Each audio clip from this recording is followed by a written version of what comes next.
Bismillahirrahmanirrahim. Assalamualaikum. Jangan lupa like, comment, and subscribe. Bye. Bismillahirrahmanirrahim. Assalamualaikum warahmatullahi wabarakatuh. Alhamdulillahi rabbil alamin. Wassalatu wassalamu ala asyrafil anbiya'i wal mursalin wa ala alihi wa ashabihi ajma'in. Raditu billahi rabba wa bil islami dina wa bi Muhammadin nabiyya wa rasula.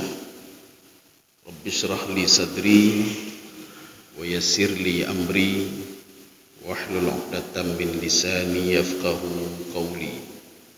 Allahumma ja'al jam'ana hadza jam'an marhuma wa tafarruqana min ba'dihi tafarruqan ma'suma. Kaum muslimin dan muslimat sidang jamaah subuh yang dirahmati Allah Subhanahu wa taala. Kita lanjutkan kajian kita pada tafsir surah Al-Baqarah. Jadi kita lanjutkan, sudah memasuki ayat kelima. Tafsir yang kita gunakan adalah tafsir Al-Baydawi yang dikarang oleh Imam Al-Baydawi. Nanti akan kita kombinasikan dengan tafsir-tafsir yang lain. A'udzu billahi minasyaitonir rajim. Bismillahirrahmanirrahim. Di surah Al-Baqarah ayat 5. Ulaika ala hudam mir rabbihim wa ulaika humul muflihun. Sekarang kita penggal-penggal dulu. Jadi supaya mudah untuk kita pahami, kita terjemahkan dan kita tafsirkan. Ini kalimat ini namanya kalamun musta'nafun bayaniyun. Jadi hampir sama seperti badal, kalimat kata ganti. Cuma namanya kalam musta'nafun bayani. Ini akan kita ketemukan di beberapa literatur tafsir. Apa maksud ayat ini? Ini ayat 5 ini berhubungan dengan ayat sebelumnya. Jadi ayat 2, ayat 3, ayat 4 dan ayat 5. Jadi ayat ini menerangkan ulaika di dalam bahasa Arab itu ada huna, ada hunaka. Nanti di tengah-tengahnya ada hunalika. Ini seperti di dalam Al-Quran, hunalika da'a Zakaria rabbah. Itu bukan di sini dan bukan di sana, tetapi di antara di sini dan di sana. Itu namanya hunalika. Makanya Nabi Zakaria ketika melihat Maryam, ada makanan di sekitar Maryam, Nabi Zakaria bertanya, anna laki hadza. Kalimat anna itu menunjukkan kepada istihalah, mustahil. Mustahil ada makanan di sampingmu ini. Dari mana ini? Dijawab oleh Maryam, hadza min indillah. Ini dari sisi Allah Subhanahu wa taala. Nabi Zakaria langsung berpindah dari tempat itu, bukan di situ dan bukan di sana, tetapi di antara di sini dan di sana, di tengah-tengah. Hunalika da'a Zakaria rabbah. Artinya Nabi Zakaria mengatakan, Maryam saja masih kecil saja diberikan rahmat dan diberikan hidayah oleh Allah, diberikan rahmat, diberikan nikmat. Masa saya seorang nabi tidak bisa seperti Maryam? Makanya Nabi Zakaria berdoa kepada Allah, Rabbi habli. Kalau Maryam bisa, saya juga bisa ya Allah. Ya, nih. Kalimat hunalika artinya kalau hunaka, hunalika itu di tengah-tengah. Tetapi kalimat ulaika itu menerangkan istinaf bayani terhadap kalimat yang di belakang. Siapa itu ulaika? Yang ayat kedua, ayat ketiga dan ayat keempat. Ayat ketiga di dalam surah Al-Baqarah itu menerangkan tentang orang-orang yang beruntung. Kalau ingin beruntung, ingin dapat petunjuk, maka lakukanlah 3 hal. Alladzina yu'minuna bil ghaibi, beriman kepada hal gaib. Imam Al-Baghawi dalam tafsir beliau, apa kata beliau? Yu'minuna bil ghaibi ka'annahum yarawnahu, seakan-akan mereka melihat Allah Subhanahu wa taala. Jadi mereka itu melihat Allah, mereka beribadah padahal mereka tidak melihat Allah Subhanahu wa taala. Itu hal gaib. Kalau dalam tafsir jalan lain, gaib itu apa kata beliau? Gaib anin nas. Ketika manusia jauh dari manusia yang lain, dia sangat takut sekali kepada Allah. Bukan gara-gara manusia dia takut kepada Allah Subhanahu wa taala. Bukan gara-gara manusia ibadahnya bertambah, tidak. Ini maksud dengan bil ghaibi. Wa yuqimunas shalah. Ulaika itu juga kembali kepada orang yang mendirikan salat. Kemudian yang ketiga, wa mimma razaqnahum yunfiqun. Mereka itu yang bersedekah, berinfak. Sudah, ini ayat 3. Ayat 4 untuk siapa? Ayat 3 untuk orang beriman. Ayat 4 untuk siapa? Untuk ahlul kitab. Jadi Allah ingin mengatakan kalau ahlul kitab itu juga ingin dapat petunjuk dariku, kata Allah. Siapa itu ahlul kitab? Yahudi dan Nasrani. Berimanlah kepada kitab Al-Quran. Berimanlah kepada kitab Taurat. Berimanlah kepada kitab Injil. Wabil akhiratihum yuqinun. Dan mereka yakin kepada hari akhirat. Ada apa dengan hari akhirat? Apakah di dalam kitab Taurat tidak ada cerita hari akhirat? Imam Sya'rawi dalam tafsir beliau, apa kata Imam Sya'rawi? Wala najidu fit Taurati wa Talmud akhbara yaumil qiyamah. Di dalam Taurat, di dalam Talmud tidak ada cerita tentang hari akhirat, tidak ada cerita hari akhirat. Tidak ada. Tidak ada cerita bagaimana kita itu mengalami kematian, itu bagaimana ceritanya, tidak ada kecuali dalam Al-Quran. Maka rugi sekali kalau kita jauh dari Al-Quran. Kita cuma tahu kehidupan dunia saja. Kita tahu bagaimana temi capek, bagi bancara mete mepek, bagi bancara mete meja jabatan, yang tahu dah tepu dan nyok. Bagaimana mau mati nanti nggak tahu kita. Bagaimana di alam barzah kita nggak tahu. Bagaimana dibangkitkan nanti di padang mahsyar kita juga tidak tahu. Bagaimana dihisab nanti kita juga tidak tahu. Bagaimana di dalam surga dan neraka kita juga tidak tahu. Semua ini digambarkan oleh Allah di dalam Al-Quran. Tapi ironisnya sekarang Al-Quran dikaji oleh orang barat. Dikaji oleh orang barat. Di Australia itu ada pusat kajian Timur Tengah. Itu juga mengkaji Al-Quranul Karim. Kemudian di Jerman ada Leipzig University. Di situ juga mereka mengkaji juga Al-Quranul Karim. Yang mengkaji siapa? Itulah orang barat. Orang barat yang mengkaji Al-Quran. Jadi ada dua-dua kan. Quran punya kita, diturunkan kepada Nabi Muhammad, yang mengkaji orang lain. Ya. Kaum muslimin sedang jamaah dirahmati Allah. Ini ulaika itu kembali kepada istinaf namanya, istinaf bayani namanya. Jadi kembali kepada ayat 3 dan ayat 4. Ulaika ala hudam mir rabbihim. Mereka itu akan dapat petunjuk dari Allah. Ya. Jadi kalau ingin dapat petunjuk, maka berimanlah kepada Allah Subhanahu wa taala. Yakinlah kepada Allah walaupun kita tidak bisa melihat Allah Subhanahu wa taala. Maka Imam As-Sa'di di dalam tafsir beliau, apa kata beliau? Untuk bisa mendeteksi Allah, dekatilah nama-namanya. Pelajarilah asma'nya, sifatnya. Kalau ingin tahu Allah Subhanahu wa taala, lihatlah apa yang diciptakan oleh Allah. Kita kalau ingin tahu begitu hebatnya yang menciptakan HP, Pak. Nyo HP na yang 50 juta. Ada yang 40 juta, ada yang 50 juta. HP 50 juta kurban tan ya, Pak. Ada yang kurban enggak tutah ya, Pak. Kurban cuma 3 juta. Kalau kita ingin tahu siapa yang membuat HP itu, begitu canggihnya dia, pelajarilah aplikasi dalam HP itu. Ketika seorang melihat aplikasinya, berarti luar biasa yang menciptakan aplikasi ini. Tanpa kita melihat dia, tanpa kita berkenalan dengan dia. Kita cukup hanya melihat saja yang dia buat, berarti begitu hebatnya orang buat itu. Kita ingin lihat begitu canggihnya mobil yang harga miliaran, Pak. Kita nak perlu ketemu sama orang yang buatnya. Lun hana lum petih motornya hebat, segala merumpok ngurumpo, segala merumpok ngurung yang pegat motornya. Tidak, kita cukup melihat mobilnya saja. Berarti luar biasa manusia itu. Kita kan sering memuji orang Jepang. Ayo dah orang Jepang, ayo dah orang Korea. Padahal kita kenal pun tidak sama mereka, Pak. Kita tidak tahu yang buat HP itu siapa namanya, tidak tahu. Tapi kita selalu memuji mereka. Kenapa? Kita mendekati, kita mempelajari HP yang sudah mereka ciptakan, yang mereka buat. Kalau kita ingin mengenal Allah, pelajarilah alam ini, Pak. Lihatlah kenapa matahari selalu terbit sebelah timur, tidak pernah terbit sebelah barat. Coba lihat kullu fi falaki yasbahun. Kenapa matahari dan bulan itu dia berjalan pada rotasinya masing-masing? Kenapa tidak pernah beradu satu sama lainnya? Dengan kita melihat hal seperti itu, maka Imam As-Sa'di, Imam Al-Ghazali juga di dalam kitab beliau Mukashafatul Qulub dan beberapa kitab literatur punya Imam Al-Ghazali, Pak, Dengan demikian seorang bisa mengenal Allah Subhanahu wa taala. Maka Rasulullah mengatakan, kalau ingin mengenal Allah, at-taqwa hahuna. Kenalilah melalui hatimu. Nabi Isa begitu juga ketika ditanya oleh Bani Israel, "Kaifa tamshi 'alal ma'?" Bagaimana kamu bisa berjalan di atas air? Apa kata Nabi Isa alaihissalam? Ittaqillah. Bertakwalah kamu kepada Allah. Maksudnya apa? Bersihkanlah hatimu. Bersihkanlah hatimu untuk bisa mengenal Allah. Kalau kamu sudah bisa mengenal Allah, apapun diberikan oleh Allah Subhanahu wa taala.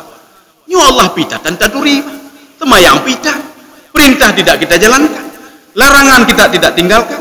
Bagaimana bisa mau mengenal pencipta kita itu sendiri? Mustahil kita bisa mengenalnya. Ulaika ala hudam min rabbihim. Kita merujuk ke dalam kitab Syaukani. Ada Fathul Qadir yang dikarang oleh Imam Syaukani. Beliau mengklarifikasi apa makna hudan di sini. Hudan itu secara garis besar itu maknanya petunjuk. Tetapi hudan di sini, kata Imam Syaukani, hudan itu ada berapa macam. Yang pertama makna hudan itu nurun. Nur itu cahaya. Makanya kata Imam Asy-Syafi'i, kata guru Imam Syafi'i, pada suatu hari Imam Asy-Syafi'i melapor kepada gurunya Waqi namanya. Syakautu ila Waqi'in su'a hifdhi.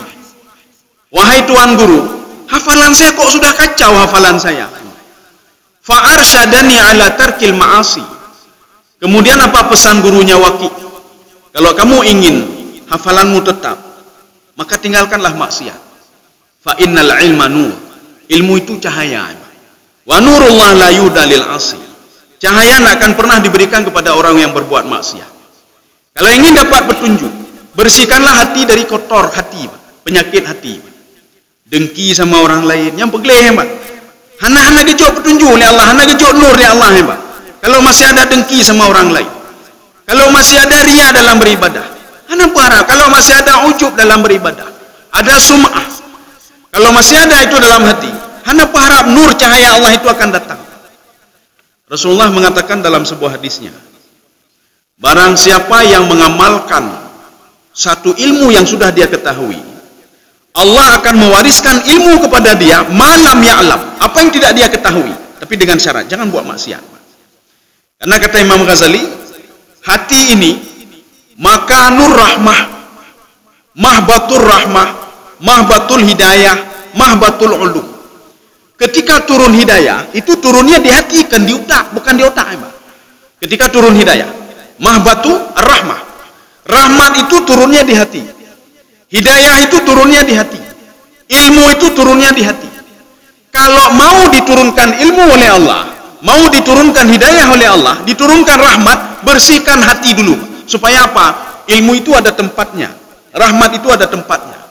Tetapi kalau hati sudah ditempati oleh sifat ujub, riya, kueh ke gap, dalam ibadah kueh ke gap. Ini pula anda betul, ini pula betul ibadah lu ni banyak. Kalau sudah ada seperti itu, maka yang lain itu mustahil akan masuk. Maka pegang gedanya pegang tenjo petunjuk ya Allah. Makanya Allah ingin mengatakan, bersihkan dulu hatimu. Bagaimana mungkin petunjuk bisa masuk kalau hatimu itu kotor? Ini makna nurun. Kemudian yang kedua, ini kata Imam Syaukani di dalam Fathul Qadirnya. Apa kata beliau? Hudan itu adalah burhan. Burhan itu apa? Dalil. Maka dalil-dalil Allah itu akan dinampakkan melalui orang ini. Makanya Nabi Isa bisa berjalan. Allah ingin menampakkan kepada orang lain. Coba lihat, ini hamba pilihanku. Coba lihat ini. Coba lihat itu. Coba lihat siapa itu yang menggendong ibunya. Menggendong ibunya dari Yaman, namanya sudah lupa. Wais. Rasulullah mengatakan kepada Umar bin Khattab, wahai Umar, ada seorang pemuda miskin nanti dari Yaman, minta doa sama dia. Umar bin Khattab, ya Allah, bahkan gue yelake doa seorang sahabat Nabi, suruh minta doa sama Uwais Al-Qarni. Begitu hebatnya Uwais Al-Qarni. Ketika ketemu, ya wahai Uwais, doakan saya ya Uwais, kata Umar bin Khattab radhiyallahu anhu. Gue udah Pak Uwais, Pak. Kenapa? Ini namanya burhan, Pak. Arti burhan, kalau seorang itu dia sudah melakukan 3 hal ini, itu burhan akan diberikan oleh Allah Subhanahu wa taala kepada diri dia. Makanya diberikan kekhususan. Kalau istilah Imam Baitawi di sini, kata Imam Al-Baitawi apa? Mumaizat. Mumaizat itu kelebihan. Yang tidak diberikan oleh orang lain, diberikan oleh Allah kecuali kepada orang tersebut. Ya, ini namanya burhan. Makanya Allah ingin menampakkan kekuasaannya melalui wais. Coba lihat, urang gathin, orang tidak punya apa-apa, tetapi apa? Doanya dikabulkan oleh Allah. Didengar langit. Nyo kita nyohet berdoa 20 tahun, 50 tahun, hantar kabul oleh Allah. Kita berdoa terus berdoa. Maka Rasulullah mengatakan, wais itu sekali berdoa, bergetar langit, bergetar. Didengar mendung, Pak. Ya, nih, Pak. Dengar mendung. Kenapa? Wais sudah terkenal di langit. Maka kita itu kalau tidak terkenal di dunia, bukan rumah. Kita kalau terkenal di dunia, cuma terkenal sama manusia saja. Mate-mate kita yang tahu kenang li nih, tahu permun li nih. Kita dikenal kalau di dunia karena jabatan kita saja hebat, lun hebat. Kenapa? Karena kita itu punya jabatan hebat. Coba ada jabatan lagi, naik aja urung rumah, naik kenang katanya, Tapi coba dikenal oleh langit. Jadi makanya dikenal oleh Allah Subhanahu Wa Taala. Seorang kalau sudah dikenal oleh Allah, itu para malaikat akan mengenal semuanya. Maka Allah mengatakan pada Rasulullah Sallallahu Alaihi Wasallam, ya Muhammad, kalau ada orang mukmin, orang yang sudah terkenal di langit, itu dia meninggal, imerpah malaikat. Malaikat berbondong-bondong, biar saya saja yang ambil rohnya, biar saya saja imerpah. Tapi kalau orang yang tidak dikenal, yang dikenal, orang ibadah api keng ke gob demenak gob. Nya malaikat itu dia Allah di bulannya, mati lah mati, mati dan tubuh mati. Maka ketika meninggal dunia tidak sama seperti orang tadi. Ini masuk ke dalam burhan. Jadi Imam Syaukani mengatakan hudan di sini juga itu maknanya istiqamah. Ulaika ala hudam mir rabbihim. Kalau seandainya seorang itu dia sudah beriman kepada hal gaib. Kita cerita yang ayat 3, tidak ayat 4, karena ayat 4 itu untuk ahlul kitab. Ayat 4 untuk ahlul kitab. Alladzina yu'minuna bima unzila ilaika wa ma unzila min qablik, itu untuk ahlul kitab. Kalau seandainya seorang itu dia beribadah sama ibadahnya, apakah di depan manusia atau di belakang manusia ibadahnya sama, kemudian orang itu juga melakukan ibadah salat, ya, ibadah salat, dia beribadah kemudian yang ketiga bersedekah, hanakrit wa mimma razaqnahum yunfiqun. Kalau 3 dia lakukan, akan aku berikan, kata Allah, ini versi tafsir Imam Syaukani, aku berikan istiqamah pada diri dia, istiqamah dalam beribadah, istiqamah dalam bersedekah, istiqamah dalam berbuat kebaikan, istiqamah dalam berbuat kebaikan dan lain sebagainya. Ini makna hudan. Kemudian hudan juga itu diterjemahkan oleh Imam Syaukani sebagai at-taufiq. Taufik itu apa? Petunjuk. Maka Imam Baghawi membagi petunjuk itu menjadi 3. Salah satunya nanti taufik, seperti yang ditafsirkan oleh Imam Syaukani. Apa 3 tadi? Yang pertama namanya petunjuk dalalah. Petunjuk dalalah itu kita bisa melakukan juga. Jadi petunjuk dalalah itu mengarahkan orang lain. Makanya orang yang tidak salat kita datangi, mari kita salat. Betenak aku tetenak kau. Mari kita salat, mari kita beribadah. Aku enggak usah ibadah. Mari kita berkurban. Sudah, Mbak. Yang rugi kan sendiri. Mari kita berzikir, mari berbuat kebaikan. Tidak mau, ya sudah, Mbak. Itu petunjuk dalalah namanya. Makanya kita itu diberikan oleh Allah untuk memberikan petunjuk kepada orang lain, dalam tanda kutip petunjuk dalalah. Makanya Rasulullah SAW itu hanya memberikan petunjuk dalalah saja kepada orang lain, mengajak orang lain berbuat kebaikan, mengajak orang lain untuk meninggalkan kejahatan. Kalau tidak mau mendengar, ya sudah. Rasulullah tidak bisa berbuat apapun terhadap orang itu, tidak bisa. Ini yang pertama. Yang kedua, namanya petunjuk bayani namanya. Bayani itu termasuk Al-Quran, itu petunjuk bayani. Penciptaan alam itu petunjuk bayani. Penciptaan matahari itu terbit dari timur, terbenam sebelah barat, itu petunjuk bayani. Artinya apa? Allah memberikan otak manusia untuk mencerna. Diberikan petunjuk oleh Allah, ini petunjuknya. Mau nggak kamu ikuti? Oh, nggak mau. Berarti kalau nggak mau nggak akan dapat petunjuk yang ketiga. Nggak akan dapat. Oh, saya mau mengikutinya. Berarti dapat petunjuk yang ketiga. Namanya petunjuk taufiqi. Ini sama ketika sedang duduk-duduk di kedai kopi, Pak. Duduk ke kedai kopi. Tiba-tiba datang sales jualan mobil, diberikan kepada kita. Kalau kita tidak merespon, motor tiba-tiba motor, nyopeng ke jahan tip, nyoro-ro dia lah utang, upeng je tapi Ya, nampak. Akhirnya apa? Enggak direspon. Karena tidak direspon, sales tadi nak akan respon lagi orang ini. Pemahamannya bermuniba brosur-brosur. Tetapi ketika kita merespon brosur itu, kita panggil, coba kemari sebentar, ini harga mobilnya berapa? Ya, yang kayak catat nomor HP Bapak berapa, nanti saya hubungi. Ya. Terima kasih.